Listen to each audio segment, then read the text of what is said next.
ჩვენი მომავალი მეტწილად საიდუმლოებით არის მოცული, მაგრამ სულიერი ადამიანი მაინც ხედავს მომავალს და უპირველეს ყოვლისა ჩვენი მომავალი შესდგება მომავალი თაობისაგან.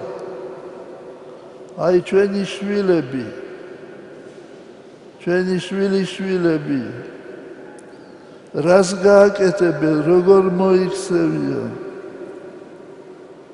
მე იმედით უყურებ ჩვენს მომავალს, იმიტომ რომ ჩვენი ტაძრები ღვთისმადლი და კურთხევით სავსე ახალგაზრდობით. ეს იმას ნიშნავს, რომ სიკეთის გზაზე დგანან და გააგრძელებენ მომავალშიც.